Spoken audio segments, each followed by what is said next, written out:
जिस दिन आपने ये सीख लिया कि सीखते कैसे हैं, फिर आप कुछ भी जीत सकते हैं। हेलो दोस्तों, यूनिक एकेडमी के ऑनलाइन मंच पर आपका स्वागत है। दोस्तों, हम उत्तराखंड का एक दूसरा टॉपिक आपके बीच लाए हैं। उत्तराखंड एक ब्रांड बन चुका है। उत्तराखंड के एग्जाम का 40% जो प्रश्न है वो यहीं से पूछे जा रहे हैं। और दोस्तों, आज हम जिस टॉपिक को लाए हैं आपके सामने, वो टॉपिक है दोस्तों महीपति शाह। पवार वंश का एक ऐसा बादशाह, पवार वंश का एक ऐसा शासक जिसे पवार वंश का गौरवभंजन कहा जाता है। क्यों गौरवभंजन कहा जाता है, क्या है दोस्तों इसके पीछे रीजन? पवार वंश का 46वां राजा था दोस्तों, और इससे पहले ऑफलाइन के माध्यम से हम 45 शासकों पर चर्चा कर चुके हैं। कुछ शासकों की जानकारी नहीं है, लेकिन जिन जिन की जानकारी रही उन पर हम विस्तृत रूप से चर्चा कर चुके हैं। आज हम चर्चा कर रहे हैं उत्तराखंड के गौरवभंजन के नाम से जाने जाने वाला शासक महीपति शाह। महीपति शाह 46वां शासक था, और एक ऐसा शासक दोस्तों जो 48 वर्ष की उम्र में श्रीनगर की सत्ता को प्राप्त करता है। 48 इयर्स का हो चुका है। क्यों इतनी देर में महीपति शाह को सत्ता मिल रही है? इसलिए मिल रही है कि इससे पहले जो शासक था दोस्तों श्याम शाह का कोई उत्तराधिकारी नहीं है। इसके पास कोई अपना बेटा नहीं है, उत्तराधिकारी नहीं है जिसको ये श्रीनगर की सत्ता सौंप सके। और इस समय एक ऑप्शन बचा है, इसका चाचा बलभद्र शाह का पुत्र जिसका नाम है महीपति शाह। और श्याम शाह के उत्तराधिकारी नहीं है, जबकि दोस्तों श्याम शाह ने 60 शादियां की थी। इतिहास में यह जानकारी मिलती है 60 रानियां इसकी थी, 60 पत्नियां थी, लेकिन फिर भी श्याम शाह की कोई संतान नहीं हुई। उसके बाद सत्ता प्राप्त होती है महीपति शाह को। और महीपति शाह क्या करता है दोस्तों, एक महत्वपूर्ण टॉपिक है। बार बार यहां से प्रश्न बने हैं, हम बार बार हर टॉपिक उत्तराखंड का लेके आएंगे दोस्तों। महीपति शाह के पास एक गजब की टीम थी दोस्तों। गजब की टीम का मतलब इसके पास गजब के आर्मी मैन थे और इसके पास गजब के सेनापति थे। पहला सेनापति लोधी रिखोला,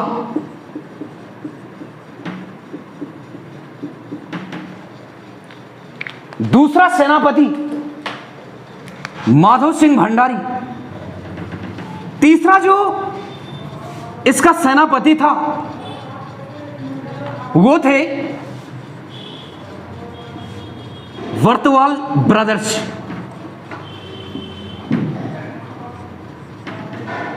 और चौथा सेनापति था दोस्तों बनवारी दास।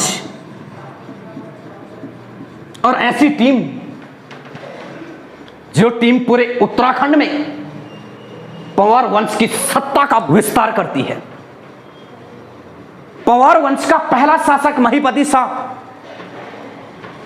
जिसने सिरमौर से लेकर, हिमाचल के सिरमौर से लेकर, तिब्बत के दापा प्रांत से लेकर और पूरे तराई बावर क्षेत्र पर अभियान शुरू कर दिए।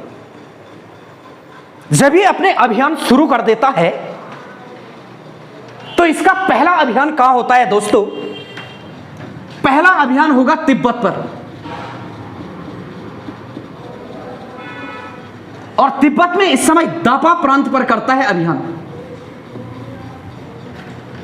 पहला अभियान जब तिब्बत के दापा में महीपति शाह का अभियान था, तो इस अभियान का नेतृत्व कर रहा था लोधी रिखोला। क्या खासियत है दोस्तों लोधी रिखोला की, इस पर भी हम चर्चा करेंगे। और लोधी रिखोला के नेतृत्व में जब तिब्बत के दापा शहर पर अभियान किया गया तो महिपति शाह दापा पर कब्जा कर देता है। एक बड़ी बात, श्रीनगर का राजा और चाइना पहुंच चुका है जी, यानी कि गढ़वाल की सत्ता तिब्बत तक फैल चुकी है। और जब यहां पे लोदी रिखोला के नेतृत्व में दापा प्रांत पर अभियान चलाया जाता है, तो इस अभियान के बाद बर्तवाल ब्रदर्स को दापा प्रांत का फौजदार नियुक्त कर देता है। ये बर्तवाल ब्रदर्स कौन थे दोस्तों? इतिहास में स्पष्ट जानकारी इनकी नहीं मिलती है। सिर्फ एक ही ब्रदर्स का नाम मिलता है। दो भाई थे बर्तवाल ब्रदर्स, सिर्फ एक का नाम मिलता है, एक का नाम था भीम सिंह बर्तवाल। और कुछ दिनों तक इन्होंने दापा पर गढ़वाल की सत्ता को बनाए रखा। एक समय ऐसा आया कि जब तिब्बत के सारे शासक एक हो गए, उनमें यूनिटी आ गई। और जब उनमें यूनिटी आई और उन्होंने अपना एक संगठन बनाया, तो उस संगठन ने यह निश्चित किया कि तिब्बत के दापा प्रांत से गढ़वाली सत्ता को बाहर भगाओ। और जब सारे शासकों ने अभियान किया, तो दोस्तों बर्तवाल ब्रदर्स मारे गए उस अभियान में। और जब बर्तवाल ब्रदर्स इस अभियान में मारे जाते हैं, वीर गति को जब प्राप्त हो जाते हैं, तो दोस्तों आज भी उत्तराखंड के जागरों में, आज भी उत्तराखंड के गाथाओं में, आज भी उत्तराखंड के इतिहास में बर्तवाल ब्रदर्स को एक सम्मान की तरह देखा जाता है। क्या खासियत रही इस युद्ध में? इस युद्ध में यह कहा जाता है कि तिब्बत के जो शासक थे वो भी बर्तवाल बंधुओं की युद्ध नीति से, युद्ध टैलेंट से बेहद प्रसन्न थे और बहुत ज्यादा प्रभावित हुए। प्रभावित क्यों हुए दोस्तों? जो भीम सिंह बर्तवाल था, तिब्बत के इस युद्ध में इसके दोनों हाथ कट चुके थे। और जब दोनों हाथ कटे तो दांत से तलवार पकड़कर गढ़वाल की सेना का नेतृत्व किया और आधे दिन तक मैदान में डटा रहा। दोस्तों एक और ब्लड बह रहा है, दोनों हाथ कट चुके हैं, दूसरी ओर मुंह से पकड़कर तलवारबाजी हो रही है। इस टैलेंटता को देखते हुए बर्तवाल ब्रदर से तिब्बत के जो शासक थे वो बहुत ही प्रभावित हुए। इसीलिए दोस्तों आज भी दापा के बौद्ध मंदिर में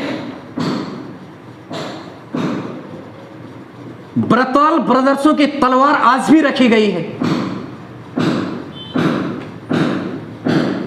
जिस तलवार से इन्होंने गढ़वाली आर्मी का नेतृत्व किया और अपने टैलेंटा को दिखाया, वो आज भी ये तलवारें बौद्ध मंदिर में है तिब्बत में। और तिब्बत के अभियान में बर्तवाल ब्रदर्स मारे जाते हैं दोस्तों। दूसरा जो सेनापति है महिपति शाह का, उनका नाम है माधो सिंह भंडारी। माधो सिंह भंडारी को आज उत्तराखंड के इतिहास में गर्भभंजक के नाम से जाना जाता है। अब दोस्तों हमने पहले आपसे कहा था कि महिपति शाह को गर्भभंजन कहा जाता है और माधो सिंह भंडारी को गर्भभंजक कहा जाता है। गर्व का मतलब होता है अक्कड़ का नेता। इसको मुस्लिम लेखकों ने अक्कड़ का नेता कहा और भंजन का मतलब होता है विस्तार करने वाला। और गर्भभंजक का मतलब होता है दोस्तों, यानी कि भंजक पृथ्वी के गर्भ को हिलाने वाला। तो माधो सिंह भंडारी दोस्तों दूसरे अभियान में तिब्बत जाता है और जब दूसरे अभियान में माधो सिंह भंडारी तिब्बत के लिए निकलेगा तो तिब्बत में इसकी मृत्यु हो जाती है दोस्तों, वीरगति को प्राप्त हो जाता है। अब वीरगति को दोस्तों कैसे प्राप्त होता है? माधो सिंह भंडारी जब तिब्बत में लड़ रहा था लड़ते लड़ते ये घायल हो गए। घायल होने के बाद इतना ठंड वहां पर था कि इन्होंने अपने सैनिकों से, आदमियों से कहा कि मुझे कंबल के अंदर लेटो, आग के पास मुझे रखो ताकि मेरा ठंड दूर हो पाए, और ये मैसेज आर्मी को दे दो कि मैं घायल नहीं हुआ हूं, मैं दूसरे दापा के दूसरे प्रांत से अभियान चालू कर रहा हूं और आप डटे रहो। लेकिन दोस्तों होता क्या है, एक युद्ध होता है जिस युद्ध का नाम है दोस्तों तुमुल का युद्ध। और इस तुमुल के युद्ध में एक और विषहर शहर में माधव सिंह भंडारी की मृत्यु हो गई और दूसरी ओर गढ़वाल की सेना युद्ध जीत गई। युद्ध तो जीत जाती है, लेकिन एक सेनापति जिनका नाम माधव सिंह भंडारी है, ये माधव सिंह भंडारी वीर गति को प्राप्त होते हैं। ये वही माधव सिंह भंडारी है जिन्होंने श्रीनगर और देवप्रयाग के बीच टिहरी के मलेथा में एक मलेथा नहर का निर्माण किया था। दोस्तों यहां इस टॉपिक में हम सिर्फ इतना ही चर्चा कर सकते हैं, बाकी माधव सिंह भंडारी के बारे में अलग से टॉपिक पर हम दोस्तों विचार करेंगे। दूसरी कंडीशन, अब इसका दूसरा सेनापति बचा। दूसरा सेनापति था बनवारी दास। इससे पहले दोस्तों लोधी लिखोला था, और लोधी लिखोला को एक उपाधि दी गई है गढ़वाल का रक्षक। इसे गढ़वाल का रक्षक कहा जाता है। क्यों कहा जाता है लोधी लिखोला को गढ़वाल का रक्षक? इसलिए कहा जाता है दोस्तों, मैंने कहा था शुरू में, हिमाचल के सिरमौर से लेकर और तिब्बत तक और तराई और बाबर क्षेत्र में गढ़वाल आर्मी का, गढ़वाल शासन का जो विस्तार हुआ उसका पूरा श्रेय जाता है लोधी लिखोला को, और इसीलिए लिखोला को गढ़वाल का रक्षक कहा जाता है। परीक्षा के लिए महत्वपूर्ण है दोस्तों, कुछ दिन पहले पूछा गया था ये, तो लोधी लिखोला को गढ़वाल का शासक दोस्तों कहा जाता है। इसके बाद इस लोधी लिखोला की मृत्यु महिपति शाह कर देता है, क्योंकि महिपति शाह को ऐसा लगता है कि आने वाले भविष्य में कहीं लोधी लिखोला मुझे सत्ता से न हटा दे, इसलिए इनकी हत्या कर देता है। उसके बाद एक और है दोस्तों बनवारी दास, और बनवारी दास कोसी के युद्ध में मारा जाता है दोस्तों, और इसी कोसी के युद्ध में महिपति शाह की भी मृत्यु हो जाती है। अब कहां पे कोसी का युद्ध क्यों हुआ दोस्तों, क्या कारण था? महिपति शाह, जिस प्रकार से महिपति शाह के सामने एक टीम थी, इसके पास एक गजब की टीम थी, उस प्रकार से महिपति शाह उस टीम का फायदा इतना नहीं उठा पाया। लेकिन हुआ क्या कि इसको अखड़ नेता कहा जाता है। एक बार महिपति शाह एक बार हरिद्वार ऋषिकेश से निकल रहा था, और कुछ नागा साधु जो कि हरिद्वार कुंभ में स्नान के लिए जा रहे थे, महिपति शाह को ऐसा लगा कि ये जो स्नान करने जा रहे हैं नागा साधु, ये शायद कोई आर्मी है जो हमसे युद्ध करना चाहते हैं। तो महिपति शाह ने अपनी आर्मी को आदेश दिया कि इनकी हत्या कर दी जाए, तो नागा साधु की हत्या कर देता है महिपति शाह। दोस्तों उसके बाद जब उनको पता चलता है कि ये नागा साधु थे, और वो प्रायश्चित करने निकलते हैं, यानी कि उनको लगता है कि मैंने कुछ गलत किया है, और वो ऋषिकेश के भरत मंदिर में जाते हैं और भरत मंदिर में माफी मांगते हैं। लेकिन उनको ऐसा लगता है भरत मंदिर की मूर्ति को देखकर कि ये मूर्ति मुझे घूर रही है, और उस मूर्ति की आंखें निकाल देते हैं। जब मूर्ति की आंखें निकाल देते हैं, फिर अपने दरबार में आते हैं श्रीनगर, और अपने ब्राह्मणों से पूछते हैं कि मेरे से इतना अन्याय हो चुका है, पाप हो चुका है, कहां इसका प्रायश्चित है, मुझे क्या करना चाहिए? तो यहाँ पे जितने भी दरबार के ब्राह्मण हैं, ये ब्राह्मण कहते हैं कि आपको वीर गति को प्राप्त होना है किसी युद्ध में। तो जब किसी युद्ध में वीर गति को प्राप्त होना है, तो उसमें कोसी का युद्ध होता है तिरुमल चंद के बीच, और जब तिरुमल चंद के बीच कोसी का युद्ध होता है, तो इस कोसी के युद्ध में यानी कि महिपति शाह भी वीर गति को प्राप्त हो जाता है। महिपति शाह के द्वारा दोस्तों एक प्रथा चलाई गई, रोटी सूची की प्रथा, और रोटी सूची का मतलब होता है कि रोटी, इन्होंने अजयपाल ने एक सरोला ब्राह्मणों की नियुक्ति की थी जो कि दरबार में खाना बनाते थे। उसके बाद कुछ कंडीशनें ऐसी आई कि महिपति शाह ने यह नियम लागू किया कि रोटी शुद्ध नहीं होगी, बिना स्नान किए हुए, बिना कपड़े बदले हुए रोटी कोई भी बना सकता है, और रोटी को शुद्ध माना जाएगा। दोस्तों हम आगे एक टॉपिक पढ़ेंगे। एक चित्रकार थे उत्तराखंड के जिनका नाम था मौलाराम। मौलाराम आगे आएंगे, कहां से आए इस पर हम पूरा विचार करेंगे। दोस्तों जो ये मौलाराम है, ये मौलाराम महाप्रचंड की उपाधि देता है, महाप्रचंड की उपाधि देता है महिपति शाह को। और भुजदंड भी कहता है महिपति शाह को। तो दोस्तों, महिपति शाह से बार बार प्रश्न बनते हैं। इनकी पत्नी का नाम रानी कर्णावती था। आगे हम जब कर्णावती टॉपिक आएगा इसके बाद उस पर हम विचार करेंगे, डिस्कस करेंगे। तो दोस्तों, यहाँ से ये महत्वपूर्ण टॉपिक है जहाँ से बार बार प्रश्न पूछे गए हैं। आप इसी तरीके से हमारे चैनल पे बने रहे दोस्तों। हम जरूर आपको दूसरी नई वीडियो आपके बीच लाएंगे। तब तक के लिए दोस्तों, थैंक यू।